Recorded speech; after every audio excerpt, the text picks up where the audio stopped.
Hello friends, I am Ravinder. Welcome to I1 window. రీసెంట్గా ఎల్ఐసిలో ఉద్యోగాల గురించి నోటిఫికేషన్ రిలీజ్ కావడం జరిగింది. ఇది ఎవరైతే గవర్నమెంట్ ఉద్యోగాల కొరకు ప్రిపేర్ అవుతున్నారో ఇది మంచి అవకాశం. చాలా రోజుల నుంచి ఎదురు చూస్తూ ఉన్నారు. చాలామంది డిఎస్సి తర్వాత ఇతర ఉద్యోగాల కోసం ప్రిపేర్ అవుతూ ఉన్నారు. మరి ఎవరైతే ఇంకా మరి గవర్నమెంట్ ఉద్యోగాల గురించి ప్రిపేర్ అయ్యే వాళ్ళకు ఇది ఒక మంచి అవకాశం.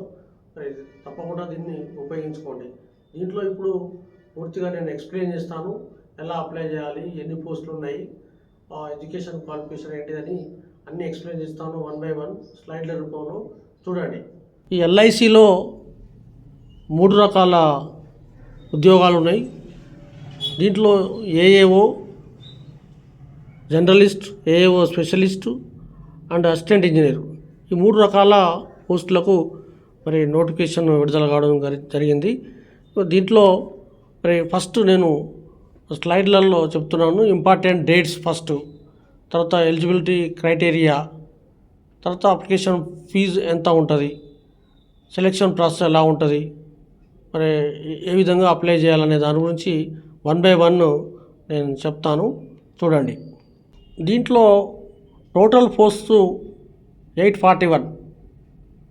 దీంట్లో AAO generalist 350, AO specialist 410, assistant engineers 81 post.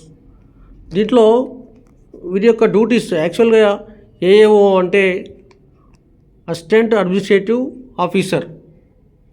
దీంట్లో డ్యూటీస్ మొత్తం కూడా టోటల్గా ఒక మేనేజర్ చేయవలసినటువంటి పనులు అన్నీ చేయాలి.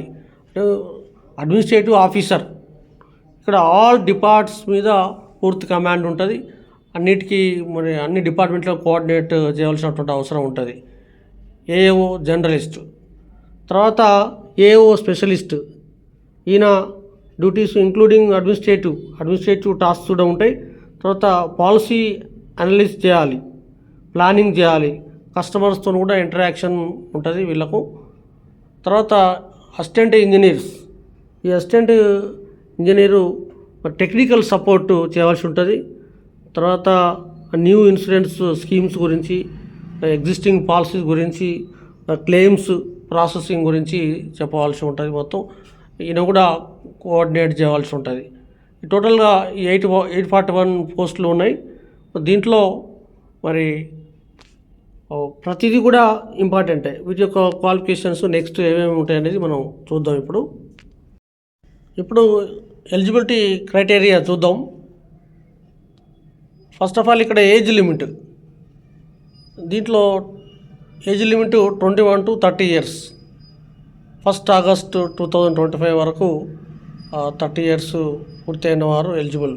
అంటే 21 నుండి 30 years ఇన్ బిట్వీన్ ఉన్న వాళ్ళు ఎలిజిబుల్. తర్వాత ఎడ్యుకేషనల్ క్వాలిఫికేషన్స్, ఏఏఓ జర్నలిస్ట్కు ఎనీ గ్రాడ్యుయేట్స్ ఎవరైనా కూడా ఎలిజిబుల్. ఎనీ డిగ్రీ, బిఏ కావచ్చు, బీకామ్ కావచ్చు, బీఎస్సీ, ఈవెన్ బీటెక్, లేదా ఎనీ గ్రాడ్యుయేట్. సో అలాగే ఏఏఓ స్పెషలిస్ట్కు డిగ్రీ ఇన్ రిలవెంట్ డిసిప్లిన్. దేంట్లో అయినా, ఏ సబ్జెక్ట్లో అయినా మరి దాంట్లో డిగ్రీ ఉండవలసి ఉంటుంది ఏఏఓకు. And next AE engineering degree in civil, electrical or mechanical. Engineering degree civil కానీ, ఎలక్ట్రికల్ కానీ, మెకానికల్ కానీ ఎవరైనా కూడా ఎలిజిబుల్. సో ఇక ఈ 3 పోస్టులకు ఈ 3 రకాల ఇక్కడ క్వాలిఫికేషన్స్ ఇవ్వడం జరిగింది. దీని ప్రకారం మీరు అప్లై చేసుకోండి. నెక్స్ట్ అప్లికేషన్ ఫీజు గురించి. జనరల్ వాళ్ళకు, ఓబీసీ వాళ్ళకు, ఈడబ్ల్యూఎస్ వీరందరూ కూడా 700 ప్లస్ జిఎస్టీ, ప్లస్ అలాగే ఎస్సీ ఎస్టీ ఫిజికల్లీ హ్యాండిక్యాప్డ్ వాళ్ళకు వీళ్ళందరూ కూడా 85 plus GST. Next selection process గురించి చూడండి. ఇప్పుడు ఇది 4 రకాలుగా ఉంటుంది. Preliminary exam, main exam, interview, pre recruitment, medical test. ఈ preliminary exam and main exam ఇవి ఆబ్జెక్ట్ టైప్లో ఉంటాయి. అయితే ఇవి ఎలా ఉంటాయి, అసలు క్వశ్చన్స్ ఎలా ఉంటాయి అనేది మనం ఇప్పుడు చూద్దాం. జస్ట్ మీ యొక్క అవగాహన కొరకు చెప్తున్నాను. ఇవి దీంట్లో రీజనింగ్ అబిలిటీ ఉంటుంది. 35 క్వశ్చన్స్, 35 మార్క్స్. ఇది మీడియం ఇంగ్లీష్లో కానీ హిందీలో కానీ ఉంటాయి. తర్వాత క్వాంటిటేటివ్ అప్టిట్యూడ్, ఇవి కూడా 35 క్వశ్చన్స్ ఉంటాయి, 35 మార్క్స్. ఇది ఇంగ్లీష్లో హిందీలో రెండిట్లో ఉంటాయి. దేంట్లో అయినా రాసుకోవచ్చు మనం, ఏ మీడియం అయినా. అలాగే third one English language with special emphasis on grammar and comprehension మీద కూడా మనకు క్వశ్చన్స్ 30 క్వశ్చన్స్ ఇస్తారు అక్కడ. ఆ 30 క్వశ్చన్స్కు 30 మార్క్స్.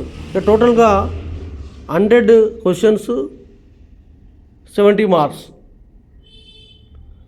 దీని ప్రకారం ఇదేమో ప్రిలిమినరీ ఎగ్జామ్. రెండవది మెయిన్ ఎగ్జామ్. దీంట్లో రీజనింగ్ అబిలిటీ 30 క్వశ్చన్స్ ఉంటాయి, మార్క్స్ 90 మ్యాక్సిమం మార్క్స్. ఇది కూడా ఇంగ్లీషు అండ్ హిందీలో కూడా ఉండడం జరుగుతుంది. తర్వాత general knowledge and current affairs 30 questions, 60 marks. Next థర్డ్లో డేటా అనాలిసిస్ అండ్ ఇంటర్ప్రిటేషన్. దీనికి number of questions 30, marks 90. And fourth one insurance and financial market awareness 30 questions, 60 marks. Total 120 questions, 300 marks. అలాగే fifth one English language descriptive paper కూడా ఉండడం జరుగుతుంది. ఇది 2 questions ఇస్తారు, 25 marks. దేని మీద ఇస్తారు? ఇవి కమ్యూనికేటివ్ స్కిల్స్ మీద and emails, reports, situation analysis and precise writing, వీటన్నిటి కూడా ఇవ్వడం జరిగింది. అట్లా ఈ క్వశ్చన్, ఫిఫ్త్ క్వశ్చన్, ఇది డిస్క్రిప్టివ్ టైప్లో ఉంటుంది. Communication skills, emails, reports and situations analysis and precise writing. So ఇవి 2 క్వశ్చన్స్ ఇస్తారు, 25 మార్క్స్. ఇది మొత్తం అందరూ కూడా ఇంగ్లీష్లో రాయాల్సి ఉంటుంది, ప్రతి ఒక్కరు కూడా. డిస్క్రిప్టివ్ టెస్ట్ ఇది ఇంగ్లీష్ మీడియంలోనే రాయవలసి ఉంటుంది. సో దీనికి తర్వాత క్వాలిఫైయింగ్ మార్క్స్ కూడా ఇచ్చిండ్రు, ఎవరెవరికి ఎన్ని రావాలనేది. అది మనం డీటెయిల్గా నోటిఫికేషన్ చూడవచ్చు. మనం కింద డిస్క్రిప్షన్లో ఇవ్వడం జరుగుతుంది. నోటిఫికేషన్ మొత్తం కూడా మేమన్నా చిన్న వదిలిపెట్టినా కూడా పూర్తిగా చదువుకోండి. సో ఇప్పుడు హౌ టు అప్లై గురించి తెలుసుకుందాం. ఇక్కడ అఫీషియల్ వెబ్సైట్ ఇవ్వడం జరిగింది. దాన్ని క్రోమ్లో ఎంటర్ చేస్తే మీకు సైట్ ఓపెన్ అవుతుంది. ఆ తర్వాత ఈ జాబ్కి సంబంధించిన నోటిఫికేషన్ కనిపిస్తుంది. దాన్ని క్లిక్ చేసి అప్లై చేసుకోవచ్చు. లేదంటే మేము కింద డిస్క్రిప్షన్లో ఇచ్చిన లింక్ క్లిక్ చేస్తే డైరెక్ట్ అప్లికేషన్ ఫామ్లోకి తీసుకెళ్తుంది. అప్పుడు అప్లై చేసుకోవచ్చు. ఓకే వ్యూవర్స్, మీకు ఇలాంటి మరెన్నో జాబ్ నోటిఫికేషన్స్ సంబంధించిన అప్డేట్స్ పొందాలి అనుకుంటే ఈ ఆల్ ఇన్ వన్ విండో ఛానల్ని సబ్స్క్రైబ్ చేయండి. అలాగే వీడియో లైక్ చేసి షేర్ చేయండి. Thank you.